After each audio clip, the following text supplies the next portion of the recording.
What's going on, guys? It's Ruben here, back again with another action figure video review. And today we're going to be continuing our look at the Harry Potter series with the Mcfarlane Toys Harry Potter series Lord Voldemort figure. That's right, guys, we're finally going to be wrapping up the series review with the main villain himself, with He Who Shall Not Be Named. I already named him though, so you guys know what's up. Anyway, guys, this is an awesome figure. This is one of those figures where I wasn't too sure about until I actually cracked open the box and took a look at it myself. Keep in mind, before I bought the series, the entire series, I didn't see any reviews over it at all. I saw that they had made the main characters, you know, the trio, and then the villain, and I was like, let's go for it, man. Let's go ahead and get them. And when I got them and they came in, the trio looked great. However, I mean, just looking at this guy inside the package, I was like, man, I feel like this figure is going to suck. But then it was one of those figures where when you open it, it's amazing. It delivers. It looks great. I wasn't too sure about all this cloth right here, but man, it looks great. It makes this figure look dynamic. It's awesome. And I love the sculpt. I will say I wish they could have done a little better, maybe with like the head and like the wrinkles and all that. But I like it for what you get for what it is. It's honestly not that bad. But of course, before we dive into the actual figure, let's have a look at that packaging real quick, and we'll be right back, guys. Alright, here we have the package for Lord Voldemort. And of course, as always, it's a very simple package. You get a picture of Harry right there. It says the Wizarding World right there. It says Lord Voldemort right there. On the bottom, on the top, it says Harry Potter, ages 12 and up. You got a little hook here, plastic hook for the hangers. It says Mcfarlane Toys up there. You got a little window right there. On the side, Lord Voldemort, Harry Potter on top. Same thing on the other side, on the bottom, just a bunch of words and barcode. On the back, you get the other figures in the line. That says Harry Potter up there on the top, Mcfarlane Toys. And yeah, you get all the other figures in the wave. By the way, in case you're new to the channel, I've already reviewed all of these figures, starting with Harry, and then I did Hermione, and then Ron. And of course, now I'm going to wrap up the series with Lord Voldemort. So yeah, really the only thing that's different on the packaging is the background. I don't know if you can tell because of the glare, but on the background, it's actually Hogwarts on fire. And, of course, that's really the only thing that's changed. Bringing Harry's packaging here real quick. You get the wanted posters in the back, the newspapers, and then Hermione's here has the little library back there with the books whenever they were flying the broomsticks there. And then with Ron, you get that little town where they go during Christmas. Forgive me for not remembering the town's the name of the town. I'm sure you guys are going to correct me on that. Anyway, that's it for the packaging, guys. Let's go ahead and have a look at this awesome figure. Alright, so I know I said we're going to dive into the figure, but, you know, the way I do it is we usually do the accessories first. So let's go ahead and do the accessories, and he doesn't have that much. I know all the other figures, the trio, they have their Patronus. However, Lord Voldemort doesn't. He's a badass. He has the snake. And again, I know I'm going to get a lot of haters out there.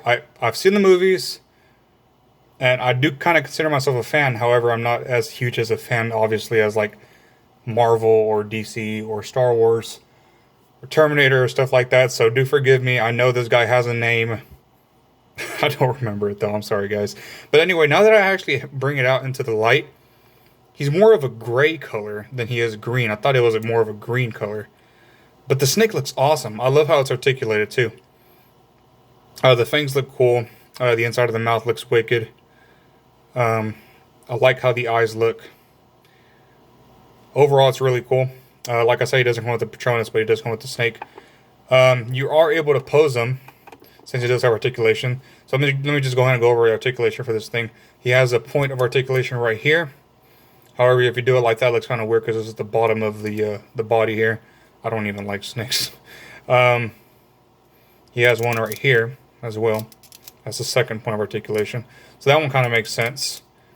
Because he also does have one right here at the head or the neck. So you are able to do that, I guess. But I usually have him posed like this. So 3 points of articulation. Goes all the way around. But I really do like the snake. They did a great sculpt with the snake. Great inclusion too. So that's the snake.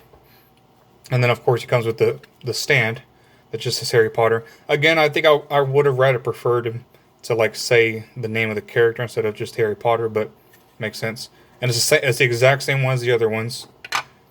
And then he does come with the wand. His wand is a bit different. Now, do correct me if I'm wrong. Like I said, I'm not really good with the names, but I believe this one's called the Elder Wand. Of course, from the Deathly Hallows. This is the one I think he uses to kill... Ooh, let me not say that for those who haven't seen the movie. Never mind. Okay, I don't want to spoil anything. But that's the other accessory. Somebody finally commented what these are for. So, huge shout out to you. God, I didn't even think of mentioning the name. I just thought of these just now. I had these sitting over here on the desk. But they finally mentioned what these are for. And I'm going to try to do it here at the end of the video, or I'm just going to cut the video here, or pause the video and then do it. But apparently what these are for is for the stand.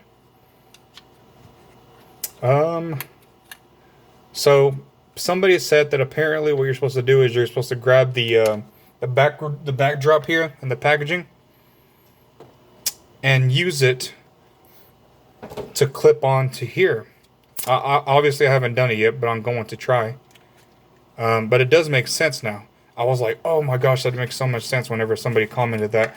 So I'm going to try it here in a little bit, and we're going to come back and see how that is. If that's the case, then I'm probably going to end up posing all the figures with their backdrop. So that's actually kind of cool. Great job, Mcfarlane. I've never really had that with any figure. I can't really think of the last figure that I've had that had that little accessory along with it.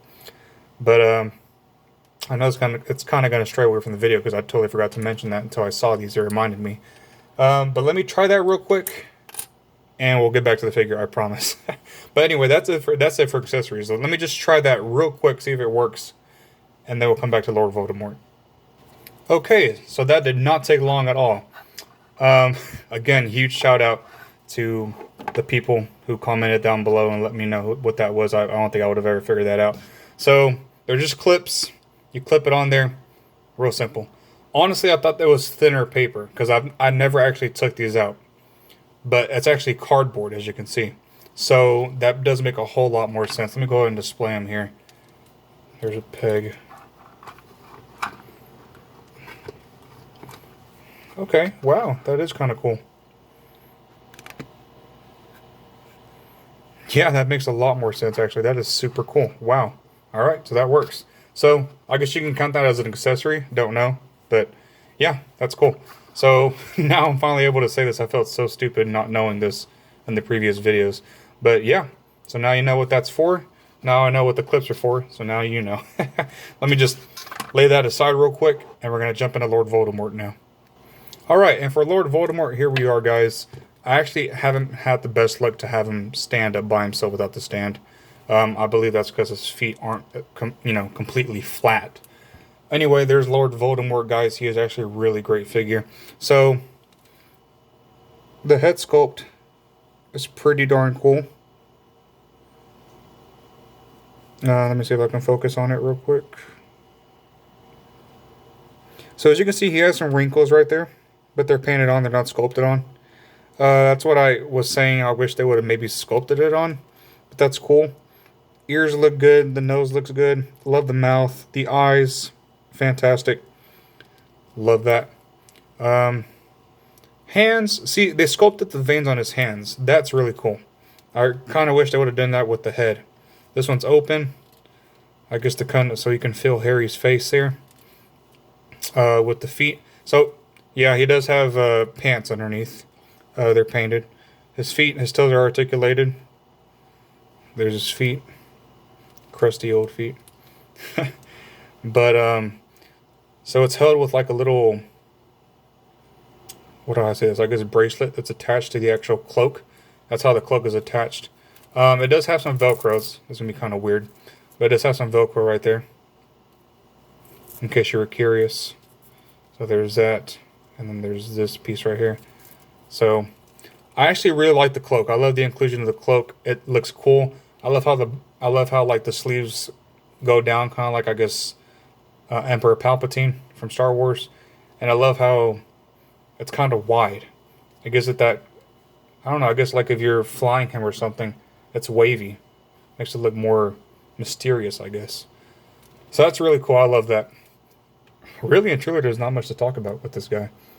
But No, man, Lord Voldemort's actually really cool. That's what I'm saying. At first, I wasn't too interested in this, but now that I have him out, he's actually really cool. But since it's just a cloak, there's not much to talk about, you know, in terms of detail and all that. But I really do like the cloak. I guess if you wanted to, you could like make a custom, put this cloak on somebody else if you were to buy another one. But I'm gonna leave this the way it is. But for those customizers out there, definitely. So anyway, let's go ahead and jump into articulation real quick, guys, and then we're gonna do a size comparison time, and we'll wrap it up from there. So for articulation, Lord Voldemort actually has a lot, guys.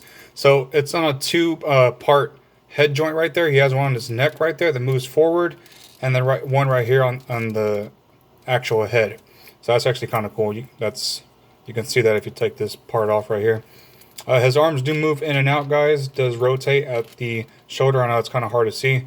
It does bend at the elbow. It is double jointed elbows, by the way. Does rotate at the wrist. Has that ball hinge wrist. And does pivot at the wrist as well. Same thing with the other arm. And I believe he does have an ab crunch. Oh, that's weird. Yeah, he has an upper ab crunch along with the mid ab crunch. That's kind of cool. He has that DCUC cross joint like the other figures do. So it does kick forward that much. Doesn't really kick back at all. It doesn't do the splits. Double bend at the knee. Both knees. Nothing at the mid calf. The ball joint ankles. So does rotate. Go up and down. And ankle pivot. And of course, like I mentioned earlier, he does have toe articulation. It does look weird though. And he does have that one peg at the bottom of his feet. Just one of them though. So there you have it. So to measure out this Lord Voldemort figure, guys, he does stand a little over 7 inches. So that's actually kind of surprising. So let's do some size comparison time now. So here's Lord Voldemort next to some other villains here. I brought some other villains. Here's the Marvel Legends Doctor Doom here. He does stand taller than Doctor Doom. And he stands a little taller than this Black Series Darth Vader as well. So yeah, he's actually a pretty tall figure. And bringing out some NECA figures, he does stand taller than the 89 Batman right there. And he doesn't stand taller than the Part 3 Jason, though. Jason's a little taller, so that's good to note. And then, of course, here you have next to the rest of the series, you have Harry, Ron, Hermione. Of course, like I said earlier, I already did the reviews on all of these, so be sure to go back and check those out. And then, of course, here he is next to the Star Wars Black Series First Order Stormtrooper. So there you have it, guys, the review on Lord Voldemort. So far, it's an awesome figure. I mean, not so far, it's an awesome figure. I mean, I can't say enough good things about it. It's actually a really cool figure, guys. I can't recommend this figure enough. It just completes the whole series. I love having the whole series. I love that Mcfarlane did this. Really cool. Sorry the video took so long, guys. It feels like it's a long video, but you know, I totally forgot about this backdrop right here. So that's really cool. That's actually a really cool inclusion. Good job, Mcfarlane. The only thing I could really ask more from this series is if they made more figures. Maybe a Bellatrix figure, a Dumbledore figure, Professor Snape, Sirius Black. I mean, they could have made more figures, honestly, but you know, it's cool. No problem. But I mean, I really think they should have made more figures. But for what we get, it's really cool. I can't say enough good things about this figure for the whole series. So really cool, guys. I can't recommend the series enough for any of you guys. So really great, guys. So really quick before I end the video, guys, I know I don't do this a lot. I just kind of upload random videos. But anyway, that's it for that review. Now I just want to talk about what's going to come up next on this channel. I just picked these figures up. I'm going to do these figures, the review on these figures first. Really huge fan of the boys. I'm going to be doing these reviews next on these new NECA figures. On the both Homelander and Starlight. I'm going to do Starlight first. Let's do ladies first. And then we're going to do Homelander. These figures are awesome, guys. Cannot wait to do a review on these guys. I did plan originally to do the Mcfarlane Game of Thrones figures just because I'm a huge Game of Thrones fan. However, before I do that, I really want to do these first. And then we'll dive into the Game of Thrones fan. Really want to do a review on the NECA Frankenstein figure. The classic movie Monsters Frankenstein figure. Haven't been able to find it. I found it once, but I didn't buy it. I regret not getting it.